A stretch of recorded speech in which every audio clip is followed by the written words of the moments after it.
அத்தியாயம் 21. 1. வி.ஹெச். டாகூர். 2.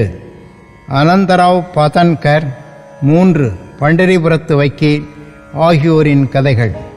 இந்த அத்தியாயத்தில் விநாயக் ஹரிச்சந்திர டாகூர், பூனாவைச் சேர்ந்த அனந்தராவ் பாடன்கர், பண்டரிபுரத்தைச் சேர்ந்த ஒரு வக்கீல் ஆகியோரின் கதைகளை ஹேமந்த் பந்த் விவரிக்கிறார். இந்த கதைகளெல்லாம் நிறைந்த சுவையானவை. அவைகளை மிகவும் கவனத்துடன் கற்று கிரகித்து கொண்டால் வாசகர்களை அது ஆன்மீக பாதைக்கு அழைத்துச் செல்லும். முன்னுரை. முற்பிறவிகளில் சேகரித்த நல்வினைகள் என்ற ரூபத்திலுள்ள நமது நல்ல அதிர்ஷ்டமே முனிவர்களின் கூட்டுறவை நாம் பெறுவதற்கு அடிகோலி, அதனால் பயன் எய்தும்படி செய்கின்றது என்பது பொதுவான நியதியாகும். இந்த நியதியின் விளக்கமாக ஹேமந்த் பந்த் தமது சொந்த நிகழ்ச்சியை எடுத்து காண்பிக்கிறார். பம்பாய் புறநகர் பகுதியான பாந்திராவில் பல ஆண்டுகளாக அவர் ஒரு ரெசிடென்ட் மேஜிஸ்ட்ரேட்டாக இருந்தார். பீர் மௌலானா என்னும் பெயருடைய புகழ்பெற்ற முகமதிய முனிவர் ஒருவர் அங்கு வசித்து வந்தார். பல ஹிந்துக்கள், பார்சியர்கள் மற்றும் பல மதத்தினரும் அவரிடம் சென்று தரிசனம் பெறுவது வழக்கம். யூனூஸ் என்ற பெயர் கொண்ட அவருடைய முஜாவர் பூசாரி இரவும் பகலும் பலமுறை அவரை சென்று தரிசிக்கும்படி ஹேமந்த் பந்தை வற்புறுத்தி வந்தார். ஆனால் என்ன காரணத்தினாலோ அவரால் பீர் மௌலானாவை தரிசிக்க முடியவில்லை. பல ஆண்டுகளுக்கு பிறகு அவருடைய முறை வந்தது. ஷீரடிக்கு அவர் அழைக்கப்பட்டார். அங்கே அவர் சாய்பாபாவின் தர்பாரில் நிரந்தரமாக சேர்க்கப்பட்டார். துரதிர்ஷ்டம் உள்ளவர்கள் முனிவர்களின் இந்த தொடர்பை பெறுவதில்லை. அதிர்ஷ்டசாலிகள் மட்டுமே அதை பெறுகிறார்கள். முனிவர்களின் நிறுவனங்கள். நினைவுக்கும் எட்டாத பழங்காலத்திலிருந்து இவ்வுலகில் முனிவர்களுடைய நிறுவனங்கள், ஆசிரமங்கள் இருந்து வந்திருக்கின்றன. வெவ்வேறு முனிவர்கள் வெவ்வேறு இடங்களில் தம்மைத்தாம் தோற்றுவித்து கொண்டு அவதரித்து தங்களுக்காக ஒதுக்கப்பட்ட பணித்திட்டங்களை நிறைவேற்றுகிறார்கள். அவர்கள் வெவ்வேறு இடங்களில் செயலாற்றிய போதும் அவர்கள் அனைவரும் ஒருவரே ஆவர். அனைத்தும் வல்ல பரம்பொருள் என்கின்ற பொதுவான ஆணை உரிமையின் கீழ் அவர்கள் அனைவரும் ஒத்து இயைவுடன் செயல்படுகிறார்கள். அவர்கள் ஒவ்வொருவருக்கும் மற்றவர்கள் தத்தம் இடங்களில் என்ன செய்து கொண்டிருக்கிறார்கள் என்பது மிக நன்றாகவே தெரியும். தேவை ஏற்படும் போது பிறிதொருவரின் வேலையை அவர்கள் நிறைவு செய்கிறார்கள். இதை விளக்கும் ஒரு நிகழ்ச்சி கீழே தரப்படுகிறது. திரு டாகூர். திரு வி.ஹெச். டாகூர் B.A. என்பவர் வருவாய்த்துறை அலுவலகத்தில் ஒரு குமாஸ்தா.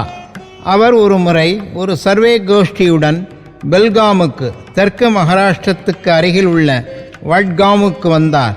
அங்கு அவர் கன்னட முனிவர் ஒருவரை கண்டு அவர் முன் வணக்கம் செலுத்தினார். நிச்சலதாஸின் விசார சாகரம் என்ற நூலில் வேதாந்தத்தை பற்றிய என் மதிப்பார்ந்த இலக்கிய படைப்பு ஒரு பகுதியை அவையோரின் முன் எடுத்து விளக்கிக் கொண்டிருந்தார். டாகூர் புறப்படுவதற்காக முனிவரிடம் விடைபெற்று கொண்டிருக்கின்ற போது அவர், நீ இந்த புத்தகத்தை கற்க வேண்டும். அங்கனம் செய்வாயே ஆகில் உனது விருப்பங்கள் நிறைவேற்றப்படும்.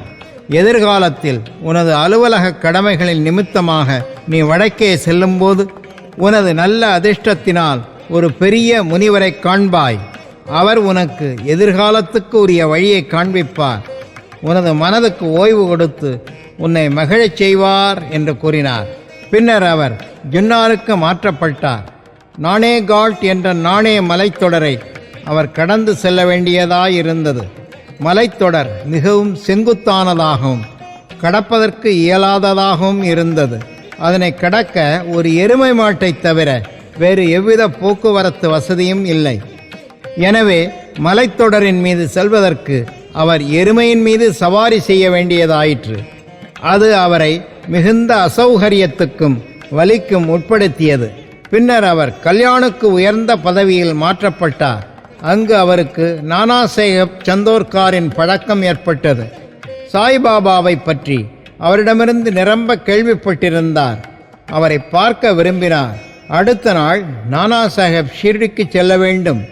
அவர் டாகூரையும் தன்னுடன் கூட வரும்படி அழைத்தார். டாகூரால் அவருடன் செல்ல இயலவில்லை. ஏனெனில் ஒரு சிவில் வழக்கு விஷயமாக அவர் தானே சிவில் கோர்ட்டில் ஆஜராக வேண்டியிருந்தது. எனவே நானா சாஹேப் தனியாகச் சென்றார். டாகூர் தானேவுக்கு சென்றார். ஆனால் அங்கு விசாரணை ஒத்திப்போடப்பட்டது. பின்னர் அவர் தாம் நானா சாஹேப்புடன் செல்லாததற்காக பச்சாதாபப்பட்டார். எனினும் அவர் ஷிரடிக்கு சென்றார். அங்கு சென்றபோது அதற்கு முதல் தினமே நானா சாஹேப் ஷிரடியை விட்டு சென்றதாக அறிந்தார். அவ்விடத்தில் சந்தித்த அவருடைய மற்ற நண்பர்கள் அவரை பாபாவிடம் அழைத்துச் சென்றார்கள். அவர் பாபாவை தரிசித்து அவருடைய பாதங்களில் வீழ்ந்து வணங்கினார். அளவு கடந்த மகிழ்ச்சி அடைந்தார்.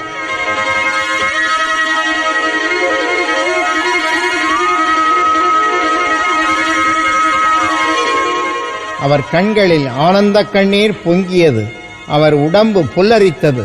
சிறிது நேரத்துக்கு பின்னர் எங்கும் நிறை பேரறிவாளராகிய பாபா அவரை நோக்கி, இவ்விடத்தினுடைய வழியானது கன்னட தேச முனிவரான அப்பாவின் உபதேசங்களைப் போன்றோ நானேகாட்டின் எருமை சவாரியைப் போன்றோ அவ்வளவு எளிதானதன்று.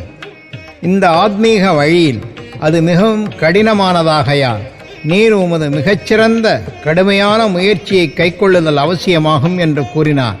தாம் மட்டுமே அறிந்திருந்த இத்தகைய உட்கருத்து வளஞ்செறிந்த அடையாளங்களையும் சொற்களையும் கேட்டு டாகூர் ஆனந்த களிப்பில் மூழ்கினார்.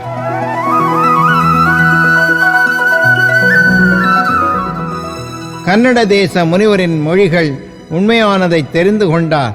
பின்னர் அவர் தனது இரு கரங்களையும் கூப்பி வணங்கி தன் சென்னியை பாபாவின் பாதங்களில் வைத்து தாம் ஏற்றுக்கொள்ளப்பட்டு ஆசீர்வதிக்கப்பட வேண்டும் என்று வேண்டினார். பின்னர் பாபா கூறினார், அப்பா உன்னிடம் சொன்னது சரியானதே. ஆனால் இவைகள் பயிலப்பட்டு வாழ்க்கையில் கடைப்பிடிக்கப்பட வேண்டும். வெறும் கல்வியினால் பயனேதுமில்லை. நீங்கள் சிந்தித்து கற்றபடி நெறியில் நெற்றல் வேண்டும்.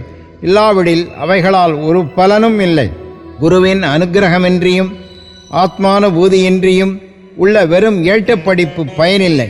விசார சாகரம் என்ற நூலின் கோட்பாட்டு இயலான பகுதி டாகூரினால் படிக்கப்பட்டு வந்தது. ஆனால் ஷிரடியில் அவருக்கு நடைமுறையிலான வழி காண்பிக்கப்பட்டது. பின்னால் கொடுக்கப்பட்ட மற்றொரு நிகழ்ச்சியும் இந்த உண்மையை இன்னும் அதிக வன்மையுடன் வெளிக்கொணர்கிறது.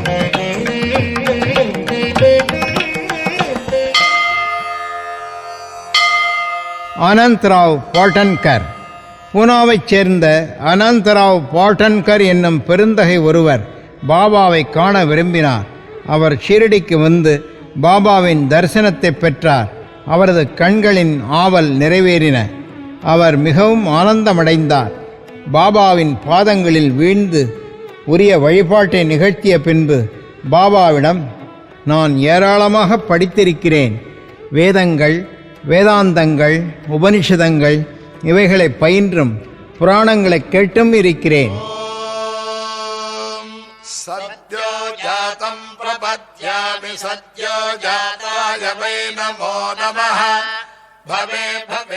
என்றாலும் எனக்கு மன அமைதி ஏற்படவில்லை.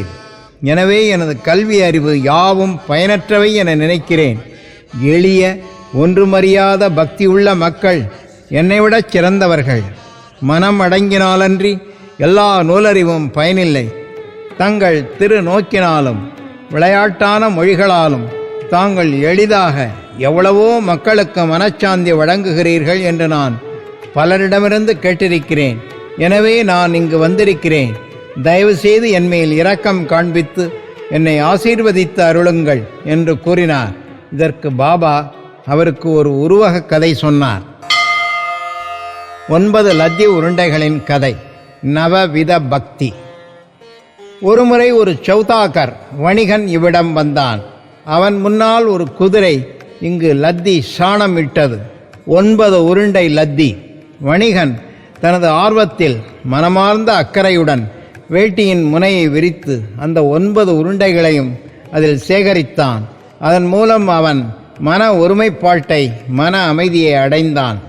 திரு பாடன்கருக்கு இக்கதையின் உட்பொருள் விளங்கவில்லை. எனவே அவர் கணேஷ் தாமோதர் என்ற தாதா கேள்கரிடம், பாபா இதன் மூலம் என்ன பொருள் கொள்கிறார் என்று கேட்டார்.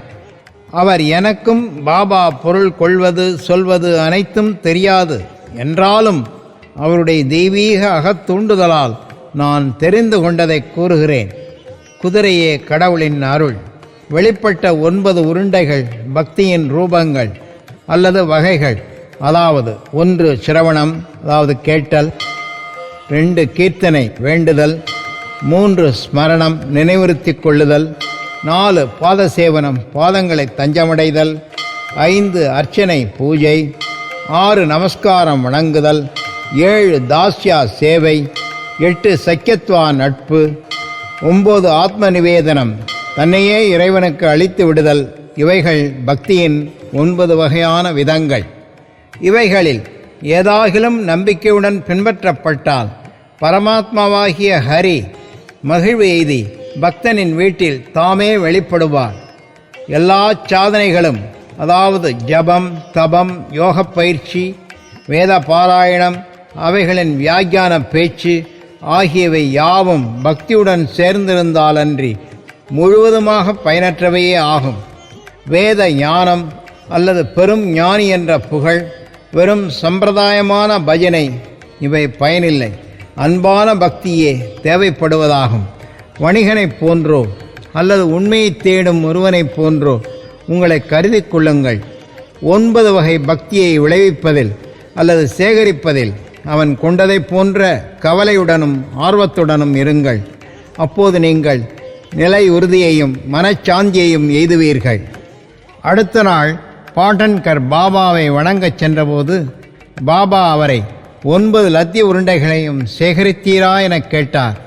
அதற்கு அவர் தான் ஒரு எளியவனாக இருப்பதால் பாபா அவருக்கு முதலில் அருள் செய்ய வேண்டுமென்றும் பின்னர் அவைகளை எளிதாகச் சேர்க்கலாம் என்றும் தெரிவித்தார். அதன் பின் பாபா அவரை ஆசீர்வதித்து அவர் மன அமைதியும் நன்மையும் அடைவார் என்று கூறி ஆறுதல் அளித்தார். இதை கேட்டு பாட்டன்கர் அளவு கடந்த மகிழ்வடைந்து ஆனந்தமுற்றார். பண்டரிபுரத்து வக்கீல் பாபாவின் எங்கும் நிறை பேரறிவையும் மக்களை திருத்துவதற்கும் சரியான பாதையில் அவர்களை நெறிப்படுத்துவதையும் காட்டும் சிறுகதை ஒன்றினை கூறி இந்த அத்தியாயத்தை முடிப்போம். ஒருமுறை பண்டரிபுரத்தில் இருந்த வக்கீல் ஷீரடிக்கு வந்து மசூதிக்கு சென்றார். சாய்பாபாவை கண்டார். அவர் தம் பாதத்தடியில் வீழ்ந்தார். கேட்காமலேயே சிறு தட்சிணை அளித்தார். ஒரு மூலையில் அமர்ந்து நடைபெற்று கொண்டிருக்கும் உரையாடலை கேட்க ஆர்வமுள்ளவராக இருந்தார். பின்னர் பாபா தமது முகத்தை அவர் பக்கம் திருப்பி, மக்கள்தாம் எவ்வளவு வஞ்சனை உடையவர்களாக இருக்கிறார்கள். அவர்கள் பாதங்களில் விழுகிறார்கள், தட்சிணை அளிக்கிறார்கள், ஆனால் அந்தரங்கமாக காணா இடத்தில் திட்டுகிறார்கள். இது அற்புதமாக இல்லையா என்று கூறினார். இந்த குறிப்பு குல்லாய் வக்கீலுக்கு பொருத்தமாக இருந்தது. ஒருவருக்கும் இக்குறிப்பு விளங்கவில்லை. வக்கீல் இதை கிரகித்தார். ஆனால் அவர் அமைதியாக இருந்தார்.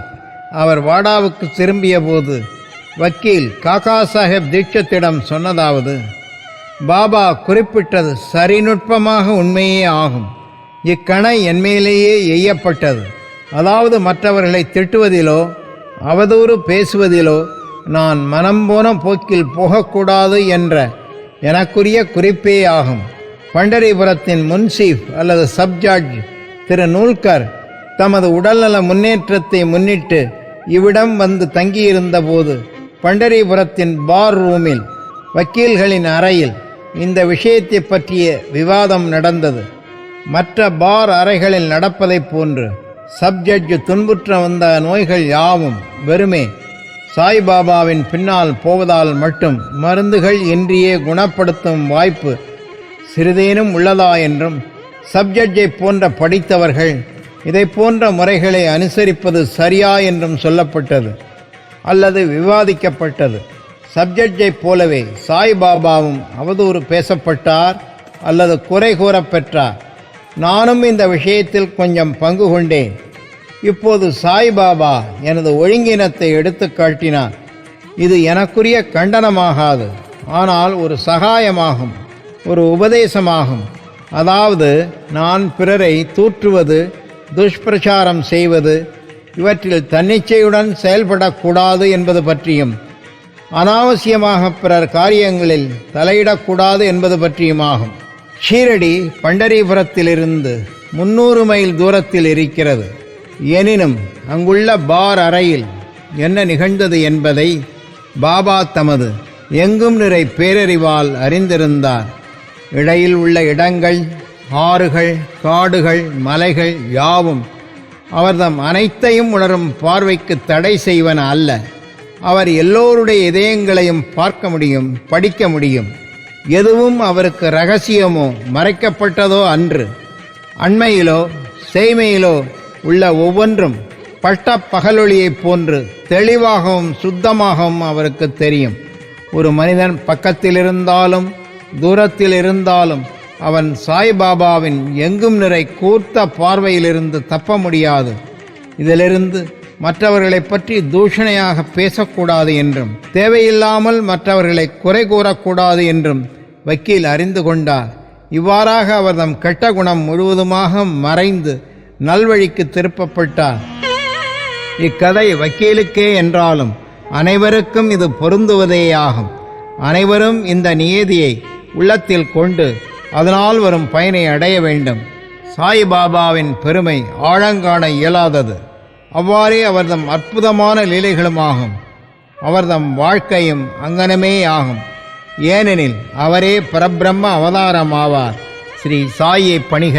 அனைவருக்கும் சாந்தி நிலவட்டும்.